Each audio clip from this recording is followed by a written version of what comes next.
Good morning बच्चों। कल के वीडियो में हम पाठ बाल गोविंद भगत पढ़ रहे थे। हमने देखा कि बाल गोविंद भगत जो थे वो सबसे एकदम खरा व्यवहार करते थे। किसी से बिना पूछे किसी चीज़ों को कभी वो उपयोग में नहीं लाया करते थे, है ना। लेखक ने बोला कि वे गृहस्थ थे लेकिन एक साधु की परिभाषाओं पर खरे उतरने वाले व्यक्ति थे, है ना। उनकी दिनचर्या कैसी थी, उनके संगीत का जादू आपको बताया गया। चलिए आज हम आगे पढ़ लेते हैं। अब कार्तिक के महीने की बात आ रही है।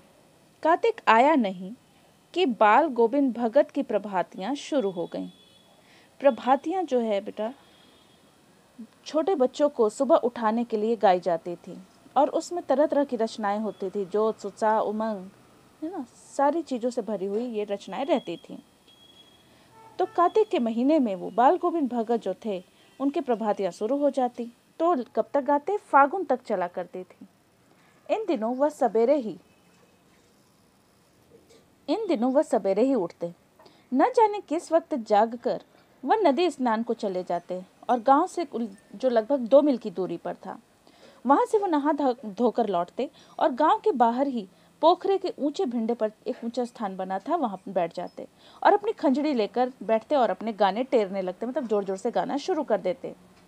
लेखक अपने बारे में बता रहे हैं कि मैं शुरू से ही देर तक सोने वाला हूँ, किंतु एक दिन माघ की उस दांत किटकिटाने वाली भोर में भी, माघ के समय में एकदम बहुत ज़्यादा ठंड होती है और ऐसी ठंडों के दांत कांपने लगते हैं, उनका संगीत मुझे पोखरे पर ले गया। पोखरा मतलब तालाब। आसमान के तारों के दीपक बुझे नहीं थे, मतलब अभी भी आसमान में जो थे वो तारे टिमटिमा रहे थे, लेकिन पूरब में थोड़ी लोही लग गई थी, मतलब लालिमा आ गई थी, जिसकी लालिमा को शुक्र तारा और बढ़ा रहा था। खेत, बगीचा, घर सब पर कुहासा छाया हुआ था, कोहरा जिसको बोलते हैं। वातावरण जो है वो अजीब रहस्य से आवृत मतलब ढका हुआ मालूम पड़ता था। उस रहस्यमय वातावरण में एक कोष की चटाई पर वो पूरब की तरफ मुंह करके, पूर्व दिशा की ओर मुंह करके, काला कंबल ओढ़े हुए बाल गोविंद भगत जो है वो अपनी खंजड़ी लिए बैठे हैं। उनके मुंह से शब्दों का तांता, मतलब एकदम लगातार शब्द निकल रहे थे। उनकी उंगलियां जो है वो खंजड़ी पर लगातार चल रही थी और वो गाते गाते इतने मस्त हो जाते, इतने सुरूर में आते, इतने उत्तेजित हो जाते कि मालूम होता है कि वो कब खड़े हो जाएंगे और गाने लग जाएंगे। कमरी तो बार बार उनके सिर से नीचे सरक आती थी। लेखक बोलते हैं कि मैं तो जाड़े से कपकपा रहा था, किंतु तारे की छांव में भी बाल गोविंद भगत इतने मगन थे गाने में कि उनके मस्तक पर थोड़े उनके श्रम बिंदु पसीने की बूंदें जब तक चमक जाती थी। आगे लेखक बताते हैं कि गर्मियों के दिनों में उनकी संध्या, शाम को गाया जाने वाला गीत, चाहे वो कितनी ही उमस भरी शाम होती, उसको भी वो ठंडा कर देती, ऐसा लगता। वो अपने घर के आंगन में आसन जमाकर बैठ जाते। गांव के उनके कुछ प्रेमी, मतलब उनको मानने वाले लोग भी वहां आ जाते। खंजड़ियों और करतालों की भरमार हो जाती, सब एक साथ मिलकर बजाने लगते। एक पद बाल गोविंद भगत गाते थे और उनकी प्रेमी मंडली उसे दोहराती तिहराती, 2-2 बार, 3-3 बार उसे गाती। धीरे धीरे स्वर जोता होता एकदम ऊंचा जाने लगता, शोर होने लगता। एक निश्चित ताल, एक निश्चित गति से ताल स्वर के चढ़ाव के साथ श्रोताओं के मन में भी ऊपर उठने लगता, मतलब संगीत का एक ऐसा प्रभाव बन जाता जिसे वातावरण एक अलग ही माहौल ले लेता था। धीरे धीरे मन पर हावी हो जाता, मतलब अपने धीरे धीरे जो मन है वो तन पर हावी हो जाता। कहने का मतलब कि मन पूरी तरह से क्रियाशील हो जाता। होते होते एक क्षण ऐसा भी आता कि बीच में खंजड़ी लिए बाल गोविंद भगत नाचते और उनके साथ ही सबके तन और मन जो है वो नृत्यशील हो उठते, है ना, एकदम सब आनंद में डूब जाते। सारा आंगन संगीत से जो था वो ओतप्रोत हो जाता। बाल गोविंद भगत की संगीत साधना का चरम उत्कर्ष उस दिन देखा गया जिस दिन उनका बेटा मरा। इकलौता बेटा था वह, मतलब एक ही बेटा था बाल गोविंद भगत का, लेकिन वह कुछ सुस्त और बोदा सा था, मतलब ना समझ टाइप का था। इसी कारण बाल गोविंद भगत उसे और भी मानते। उनकी समझ में ऐसे आदमियों पर ज़्यादा नज़र रखनी चाहिए, मतलब उन्हें ज़्यादा ध्यान देनी चाहिए, है ना, और उसे प्यार की बहुत ज़्यादा आवश्यकता होती है, क्योंकि ये निगरानी और मोहब्बत के ज़्यादा हकदार होते हैं। बड़ी साथ से उन्होंने अपने बेटे की शादी भी कराई थी। उनकी बहू पतोहू बड़ी ही सुभग और सुशील मिली थी, अच्छे व्यवहार वाली थी, है ना। पूरी प्रबंधिका बनकर घर की वो पूरी तरह से एक प्रबंधिका बन गई थी। प्रबंधिका मतलब संभालने वाली। भगत को कुछ दुनियादारी से निवृत्त मतलब छुटकारा दे दिया था, है ना। निवृत्त करना मतलब छुटकारा दे देना। कुछ दिनों से उनका बेटा बीमार था। इसकी खबर रखने की लोगों को कहाँ फुर्सत, लोगों की इसकी कोई जानकारी नहीं थी, किंतु मौत तो अपना और सबका ध्यान खींच ही लेती है। हमने सुना बाल गोविंद भगत का बेटा मर गया। कुतूहलवश उनके घर गया, लेखक भी गए जानने की इच्छा से, और वहाँ जाकर देखते हैं तो दंग रह जाते हैं। बेटे को आंगन में एक चटाई पर लिटाकर एक सफ़ेद कपड़े से ढांक के रखा था। वह कुछ फूल तो हमेशा ही रोपते थे, उन फूलों में से कुछ तोड़कर उस पर बिखरा दिए हैं, फूल भी और तुलसी दल भी मतलब तुलसी के पत्ते भी।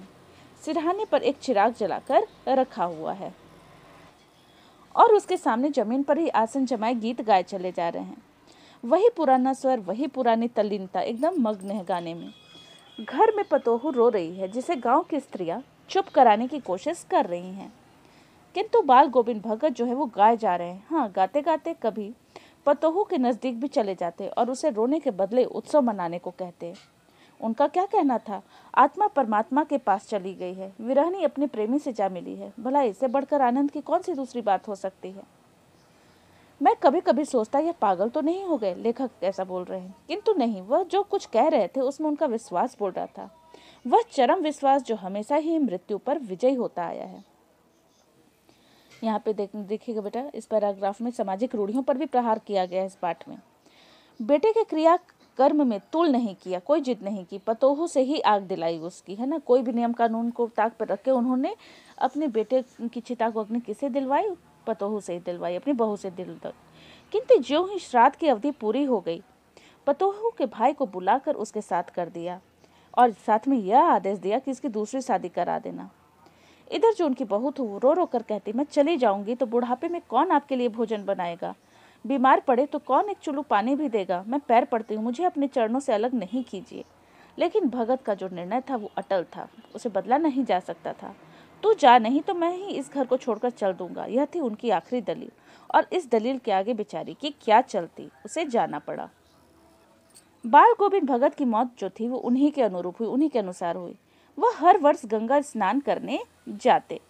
स्नान पर इतनी आस्था नहीं रखते, इतना विश्वास नहीं था, लेकिन वहां जाने पर जो संतों के साथ उनका उठना बैठना होता था, मिलना जुलना होता था, संत समागम और लोक दर्शन, है ना, वहाँ पे उनकी इच्छा जो रहती थी कि वो संतों के साथ उठे बैठे, उनके विचारों को जाने, ज्ञान प्राप्त करें, है ना, लोक दर्शन करें, मतलब संसार का ज्ञान ले। पैदल ही जाते। करीब 30 कोस पर गंगा थी। वहाँ से साधु को संबल लेने का क्या हक, सहारा, संबल मतलब सहारा लेने का कोई हक नहीं होता, उनका मानना था। और गृहस्थ किसी से भिक्षा क्यों मांगे, अतः घर से खाकर ही चलते, है ना। साधु को किसी का सहारा नहीं लेना चाहिए, और क्योंकि एक पारिवारिक जीवन उन्होंने व्यतीत किया था तो वो भिक्षा भी नहीं मांगना चाहते थे। तो जब भी वो घर से निकलते तो खाकर ही निकलते। जब फिर वापस घर पर लौटते तभी खाते। रास्ते भर सिर्फ खंजड़ी बजाते, गाते, जहाँ प्यास लगती वहाँ पानी पी लेते। 4-5 दिन उनको आने जाने में लगता था, किंतु इस लंबे उपवास में भी वही मस्ती। अब बुढ़ापा आ गया था, किंतु टेक वही जवानी वाली, मतलब वैसा ही दमखम रखते थे जो वो जवानी में करते थे। इस बार जब वो लौटे तो उनकी तबीयत जो थी वो कुछ सुस्त दिख रही थी। खाने पीने के बाद भी तबीयत नहीं सुधरी, थोड़ा बुखार आने लगा, किंतु नेम व्रत तो छोड़ने वाले थे नहीं, अपना नियम धर्म वो नहीं छोड़ना चाहते थे। वही दोनों जून गीत, स्नान, ध्यान, खेती बाड़ी देखना, वो सारे काम करने लगे। धीरे धीरे दिन जो है छींचने लगे, मतलब बीतने लगे। लोगों ने नहाने धोने से मना किया, आराम करने को कहा, किंतु वो हंसकर उसको टाल देते। उस दिन भी संध्या में उन्होंने गीत गाए, किंतु मालूम होता था जैसे तागा टूट गया, है ना। वो गा जरूर रहे थे, लेकिन ऐसा लगता था ना कि उनकी आवाज़ जो है वो बहुत कमज़ोर है। माला का एक एक दाना बिखरा हुआ। भोर में लोगों ने गीत नहीं सुना। जाकर देखा तो बाल गोविंद भगत नहीं रहे, सिर्फ उनका पंजर पड़ा था, उनका शरीर जो है वहाँ पर पड़ा हुआ था। तो हमने इस पाठ में देखा बेटा, लेखक ने यहाँ 2 सामाजिक रूढ़ियों पर प्रहार किया है। स्त्री से अग्नि ना दिलवाना, है ना, लेकिन बाल गोविंद भगत ने अपने बहू से ही अपने बेटे को अग्नि दिलवाई थी। दूसरा, विधवा विवाह, है ना, विधवा विवाह का भी यहाँ पे खंडन हुआ। है ना, उन्होंने अपने बहू की दूसरी शादी करने का आदेश दिया था।